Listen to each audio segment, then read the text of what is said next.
오늘은 다시 한 번 더 해볼까요? 어버이 주일입니다. 예전에는 어머니 날로만 지켰지만 1973년부터 아버지들은 도대체 어떻게 되는 것이냐? 아버지들의 형평성을 위해서 어버이날로 그 명칭을 바꾸었습니다. 카네이션을 이렇게 달아드리는 것은 미국에서 시작을 했는데요. 이 버지니아 주의 한 마을에서 안나라는 이 여인이 어머니를 기리며 어머니 그 무덤 주변에 카네이션 꽃을 그렇게 많이 심었다는 것입니다.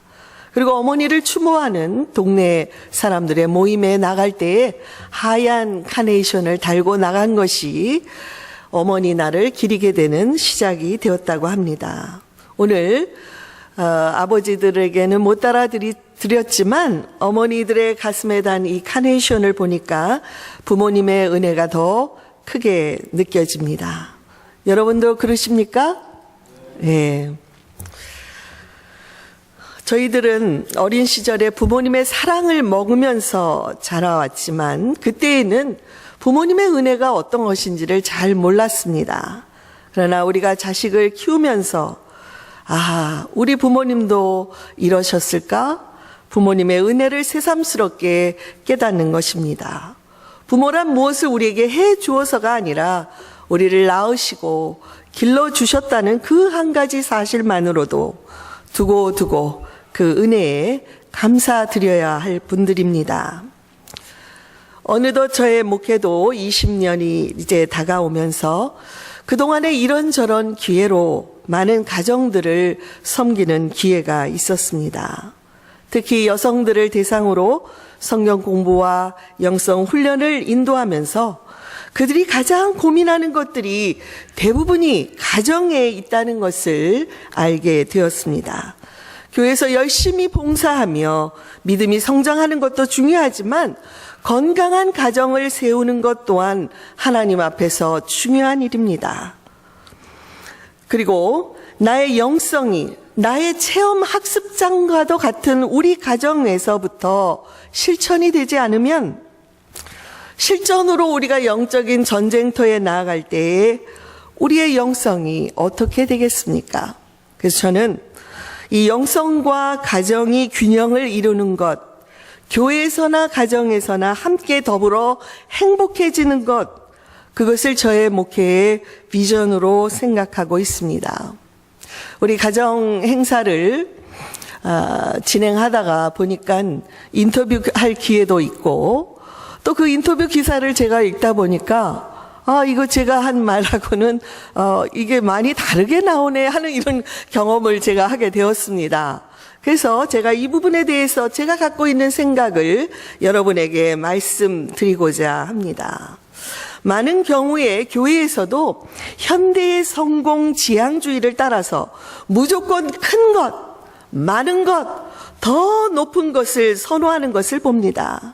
그리고 이런 목적 중심의 자세는 우리 가정에서의 자녀 교육과 더 나아가서는 교회에서의 외적인 성장 중심의 부흥을 꿈꾸도록 만들었습니다. 여러분, 저 역시 성공을 원하고 교회의 부흥을 원하는 목사입니다. 그렇게 보이십니까? 네.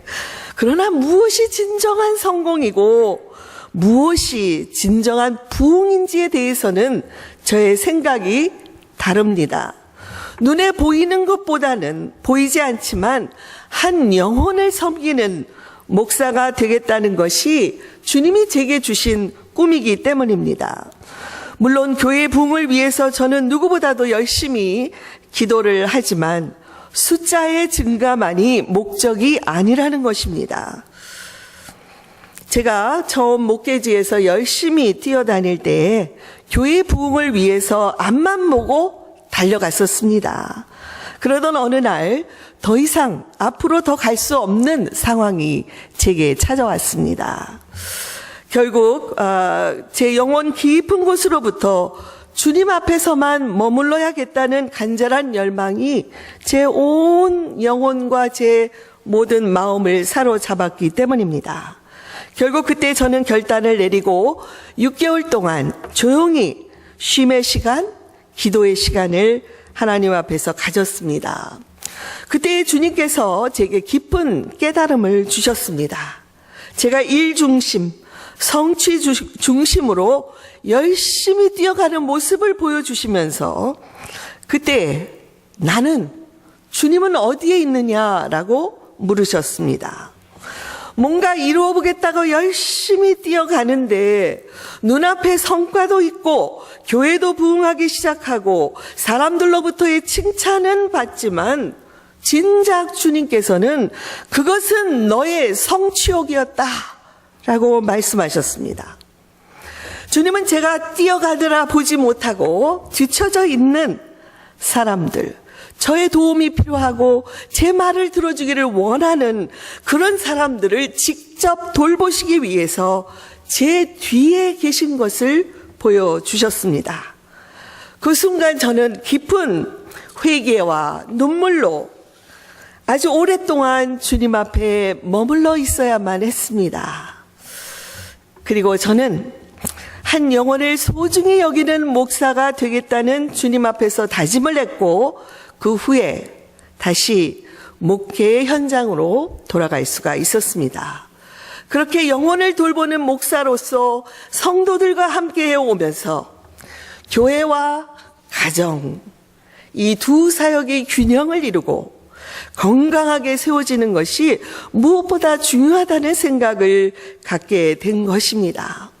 그래서 돌아오는 수요일 저녁부터 토요일 저녁까지 가정에 대한 세미나를 준비하고 이 지역사회에서 필요한 분들이 올 수 있도록 기도하고 있습니다. 우리 교우 여러분들도 많이 참석하시고 주님께서 예비하신 은혜를 받으며 행복한 가정을 세워가시게 되길 바랍니다. 우리는 지난 주일부터 건강한 가정에 대해서 말씀을 나누고 있습니다. 건강한 가정은 그 가정의 구성원들이 가족 간의 대화가 원활하게 이루어지고 서로 막힘없는 교제가 있을 때에 우리는 건강한 가정이다라고 말할 수 있습니다. 흔히 우리가 가족을 말할 때 사용하는 영어 단어 family 아시죠? family라는 단어를 재미있게 설명해 놓은 것을 제가 보았습니다. family란 father and mother, I love you. 그 첫 글자를 모아놓은 것이 family, 가족이라는 것입니다. 결국 이 가족의 정체성은 아버지, 어머니, 저는 부모님을 사랑합니다 라는 것에 있다는 것입니다. 여러분 부모님을 사랑하십니까? 성경은 부모님에 대해서 어떻게 가르칠까요? 이제 본문에서 주시는 교훈을 살펴보도록 하겠습니다. 첫째는 부모에게 순종해야 합니다. 성경은 자녀들이 부모에게 순종하는 것이 믿는 사람들로서 마땅하고 옳은 일이라고 가르칩니다. 부모에게 순종하는 자식은 부모의 기쁨이며 행복입니다. 성경에서 순종의 모본을 들라면 우리는 제일 먼저 예수님을 떠올릴 수 있습니다.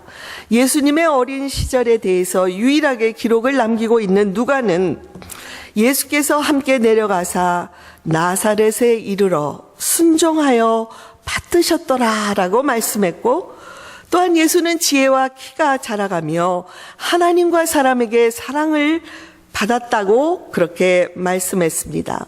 예수님이 부모님께 순종했을 때 하나님과 사람에게 사랑받는 존재가 되었다는 이 말씀에서처럼 순종의 뿌리에는 언제나 사랑이 있습니다. 예수님께서 요한복음 14장 21절에서 나의 계명을 지키는 자라야 나를 사랑하는 자라고 말씀하셨고, 15장 10절에서도 내가 아버지의 계명을 지켜 그의 사랑 안에 거하는 것처럼 너희도 내 계명을 지키면 내 사랑 안에 거한다고 말씀하셨습니다. 예수님은 이 순종과 사랑의 불가분의 관계를 계속 강조하고 계십니다. 순종은 곧 사랑의 표현입니다. 아브라함이 100살에 얻은 아들 이삭은 어느 날 아버지와 함께 모리아 산으로 올라갔습니다. 이삭은 아버지로부터 하나님께 번제를 드리러 간다는 이야기를 듣고 떠난 것입니다. 이삭이 가는 도중에 묻습니다. 아버지, 장작도 있고 불도 있는데 제물로 쓸 어린 양은 어디에 있습니까? 아버지는 번제할 어린 양은 하나님이 친히 준비해 놓으셨단다, 이렇게 대답을 했고, 이삭은 아버지의 말씀을 그대로 믿고 따랐습니다. 후에 아버지가 제단을 쌓고 이삭을 묶어서 제단 위에 올려놓으려고 할 때에 말도 안 된다고, 이삭은 얼마든지 20세가 넘은 나이기 때문에 힘으로 그의 아버지를 제압할 수도 있었습니다. 그러나 그는 순순히 순종하여 제단 위에 누웠습니다. 이삭은 평상시에 아버지를 사랑했고 순종하는 삶을 살았기 때문에 아버지가 결코 나에게 해를 끼치는 일을 행할 리가 없다고 믿었던 것입니다. 이처럼 사랑은 죽음보다 더 강한 순종의 열매를 맺을 수가 있습니다. 결국 하나님께서 아들을 칼로 죽이려고 하는 그 순간에 아브라함을 급히 막으셨습니다. 네 아들에게 손을 대지 말라. 그리고 뿌리 수풀에 걸려있던 수량을 예비해 줌으로써 번제를 드리도록 했습니다. 여러분, 이렇게 순종한 이삭은 후에 십자가의 제단 위에서 산 제물로 바쳐지게 될 예수 그리스도를 표상하는 인물이 되었던 것입니다. 그러므로 아브라함이 하나님께 순종한 것도 대단한 믿음이지만 이삭이 아버지께 순종한 것 또한 대단한 것입니다. 여러분, 부모님을 사랑하십니까? 그렇다면 순종하십시오. 여기서 한 가지 주의할 것은 무조건적인 순종이 아니라 주 안에서 순종하라고 하셨다는 것입니다. 부모님은 가정에서 하나님의 권위를 상징합니다. 자녀들은 부모님께 순종하면서 하나님께 순종하는 것을 배우는 것입니다. 그런데 만일 부모님께 순종하기 위해서 하나님을 거스리게 되고 믿음을 포기해야 되는 그 지경까지 가야 한다면 신중해야 합니다. 이런 경우에 최선을 다해서 부모님께 순종하지만 아무리 해도 안 되는 경우가 생긴다면 부모님보다 상위의 권위를 지니신 하나님께 순종하는 것이 옳습니다. 둘째로는 부모님을 공경해야 합니다. 부모님을 공경하는 것은 하나님의 약속 있는 첫 계명이라고 본문에서 말씀하고 있습니다. 여러분, 10계명 중에서 처음 4개의 계명은 하나님과의 관계 속에서 주신 것입니다. 첫째는 기억하십니까? 너는 나 외에 다른 신을 두지 말라. 둘째는 우상을 만들지 말고 절하거나 섬기지 말라. 셋째는 뭐죠? 하나님의 이름을 망령되이 부르지 말라. 넷째는 안식일을 기억하고 거룩하게 지키라입니다. 그리고 나머지 나오는 6개의 계명은 인간관계 속에서 지켜야 할 계명입니다. 그 첫 번째 나오는 것이 무엇입니까? 바로 내 부모를 공경하라입니다. 이어지는 계명들은 살인하지 말라, 간음하지 말라, 도둑질하지 말라, 내 이웃에 대해서 거짓 증언하지 말고 마지막 내 이웃의 집을 탐하지 말라는 것입니다. 이 6계명 중에서 첫 번째 나오는 이 내 부모를 공경하라는 계명에서만 유일하게 약속이 나오고 있습니다. 그리하면 내 하나님 여호와가 내게 준 땅에서 내 생명이 길리라. 오늘 본문에서 바울 사도는 여기에 한 가지를 덧붙였습니다. 내가 잘 될 것이고 땅에서 장수하리라. 이렇게 하나님은 부모님 공경이라는 계명을 통해 장수의 축복, 범사에 잘 되는 약속의 축복을 주셨습니다. 믿으십니까? 여기 공경하다라는 히브리 단어는 카바드가 사용되었는데요. 그 뜻은 무게를 두다, 중요성과 권위를 인정하다, 영광스럽게 하다, 존경하다, 이런 뜻이 있습니다. 성경에서 부모를 공경하라는 말씀은 부모님에게 함부로 대하지 말고 마음으로부터 깊은 존경심을 가지고 부모님을 돌보며 또한 물질적으로도 부모님을 돌보라는 그런 말씀을 하는 것입니다.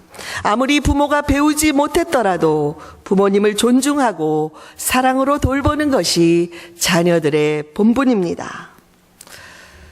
저와 여러분이 미국에 사면서 자꾸 한국 이야기를 하는 것이 좀 안타깝고 또 여러분의 양해를 구하는 가운데 이 말씀을 드립니다.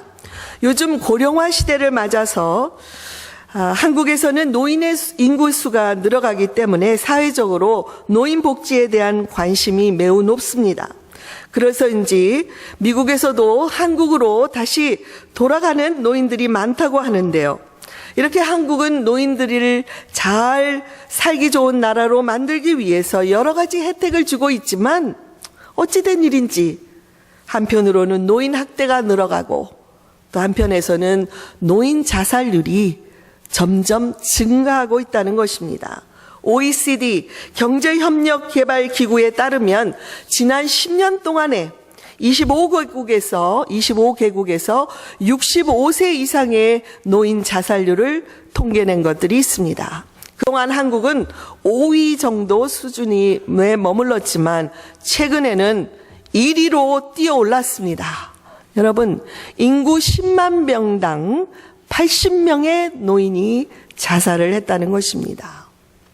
이 노인 자살의 원인으로는 경제적인 곤란, 질병, 외로움 등을 꼽고 있는데요. 이는 그만큼 부모를 공경하지 않는 자녀들이 늘고 있다는 것을 간접적으로 보여준다고 생각을 합니다. 부모님은 우리에게 큰 것을 바라는 분이 아닙니다. 가급적 자주 찾아뵙고 멀리 계시다면 전화로 문안 인사를 드릴 수 있고 형제 사이에 우애하며 부모님에게 관심을 갖고 보살펴 드리는 것으로 충분히 만족을 하십니다. 그러나 내리사랑이라는 말이 있는 것처럼 자녀들은 그런 부모님의 마음을 다 헤아리지 못합니다. 혹시 여러분 가운데 가나안 농군 학교에 대해서 들어보셨나요? 김용기 장로님이 한 손에는 성서를 한 손에는 괭이를 이라는 신념하에 1962년에 설립한 기독교 합숙교육기관을 말합니다. 그분은 교육과 노동 이 두 가지 의식교육을 통해서 나라가 잘 살 수 있다라고 그렇게 가르쳤고 대한민국을 잘 사는 나라로 세워준 새마을 운동의 그 원형을 이 가나안 농군 학교에서 찾았다는 말이 있습니다. 이 학교에서 가르치는 효도 10계명을 제가 여러분에게 소개하도록 하겠습니다. 제1계명 신앙을 갖게 해드리라. 2계명 대답을 꼬박꼬박 잘하고 말씀을 잘 들어드리라.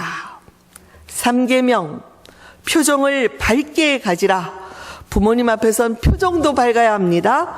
4계명 궁금증을 풀어드리라. 부모님이 궁금해하는 것 이야기해드리고 풀어드려야죠. 5계명 용돈을 넉넉히 드리라. 좋으시죠? 6계명 향토적인 음식을 해드리라. 음식이 변화되면서 부모님의 옛 추억이 있는 음식, 그 향토 음식을 드리도록 하는 것. 7계명 외모를 아름답게 꾸며드리라. 노인일수록 아무렇게나 해도 대가 아닙니다. 정말 깨끗하고 정갈하게 할 수 있도록 하라는 것이죠. 8계명 일거리를 찾아드리라. 할 수 있는 일, 공헌할 수 있는 일. 9계명 친구를 자주 만나게 해드리라. 그리고 10계명 등을 자주 긁어드리고 손톱, 발톱을 깎아드리라. 여러분 10계명이 참 재밌죠? 등을 긁어드리고 손톱, 발톱을 깎아드리라는 것입니다. 이렇게 대단한 것이 아니라 부모와 함께 시간을 보내면 그리고 조금만 관심을 가져도 해드릴 수 있는 것들이 아닙니까?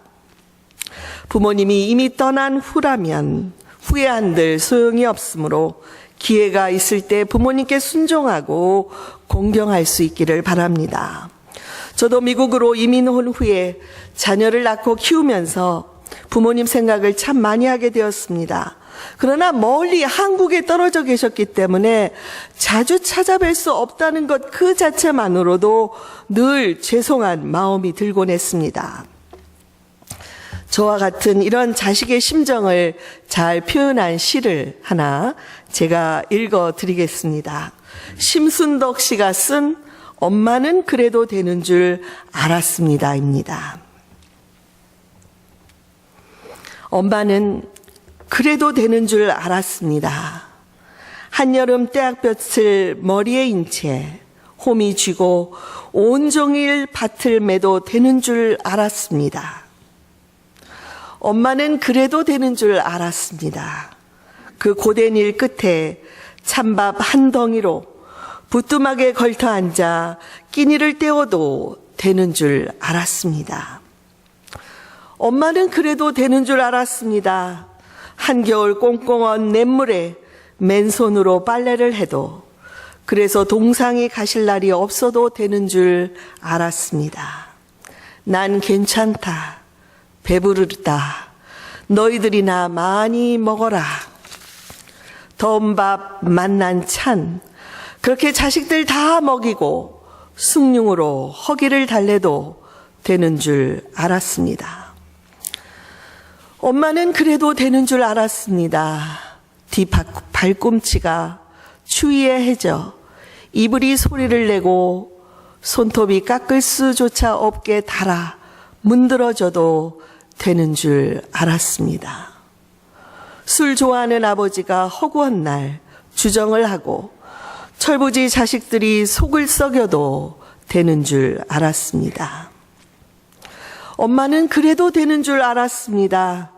외할머니가 보고 싶다, 보고 싶다. 그것이 그냥 넋두리인 줄로만 알았습니다. 어느 날 아무도 없는 집에서 외할머니 사진을 손에 들고 소리 죽여 우는 엄마를 보고도 그 눈물의 의미를 이 속없는 딸은 몰랐습니다. 내가 엄마가 되고 엄마가 낡은 액자 속 사진으로만 우리 곁에 남아있을 때 비로소 엄마는 그러면 안 되는 것인 줄을 알았습니다. 엄마는 그러면 안 되는 것이었습니다.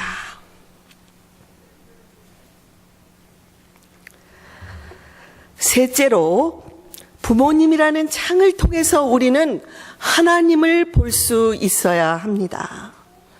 하나님은 우리에게 생명을 주신 분이십니다. 어떻게요? 우리의 부모님을 통해서 생명을 주셨습니다. 구약에서 이스라엘 백성이 경외할 대상은 오직 하나님 한 분뿐이었지만 레위기 19장 3절을 보면 부모님만은 제외가 되었습니다. 너희 각 사람은 부모를 경외하고 나의 안식일을 지키라. 왠지 아십니까? 부모는 자녀들의 생명의 근원이며 부모의 생명은 하나님으로부터 온 것이므로 하나님을 경외하듯이 부모를 경외하라고 성경은 가르칩니다.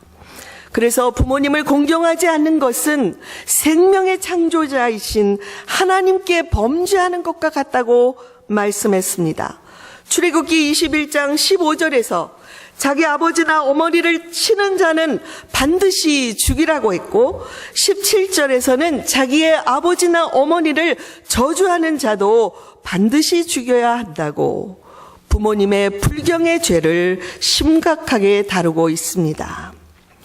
예수님의 주기도문에서 보면 원문에는 아빠라고 기도를 시작하라고 가르쳤습니다. 아버지, 아빠. 이것은 우리가 하나님과 부모, 자녀가 관계가 되었다는 것을 말씀합니다. 만일 어릴 적에 아버지와의 관계가 좋지 않은 분들은 커서 신앙생활을 할 때에 하나님을 아버지로 받아들이기가 무척 어렵게 느껴질 수가 있습니다. 교회 와서 처음 듣는 하나님 아버지라는 그 말 때문에 나는 교회에 나가지 않는다는 분들도 있습니다. 그의 안에 있는 부정적인 이 아버지의 이미지 때문에 하나님을 좋으신 아버지로 받아들이지 못하는 것입니다.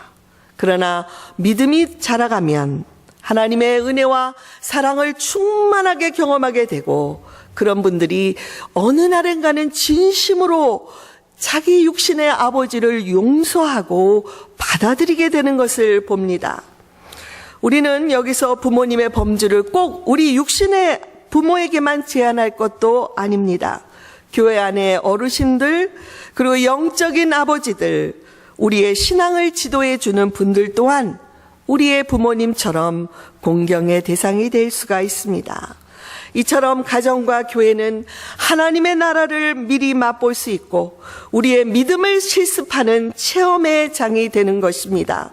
비록 이 현장에 좋은 일만 있지 않고 때로는 어려움도 찾아오고 고통도 있고 질병도 있고 관계의 깨어짐으로 괴로워할 때도 있지만 이런 다양한 경험들을 통해서 하나님은 우리의 인격이 성숙하고 믿음이 성숙하며 우리의 아버지요 어머니가 되시는 하나님을 더 깊이 알아가라고 말씀하십니다.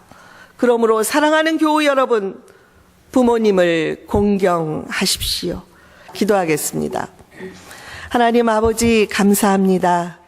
저희에게 부모님을 허락하시고 우리 부모님을 통해서 하나님 아버지를 볼 수 있도록 축복해 주신 것을 감사를 드립니다.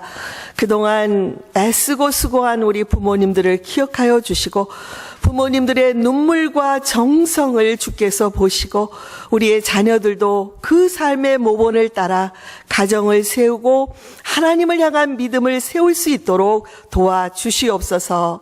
특별히 연로하신 분들 주님 한 분 한 분을 강건케 하시고 주님이 주시는 건강을 허락하여 주시며 정말 많은 신앙의 후배들을 위해서 기도로 섬기며 교회를 섬기는 귀한 부모님들로 축복하여 주시옵소서. 예수 그리스도의 이름으로 기도드렸습니다. 아멘.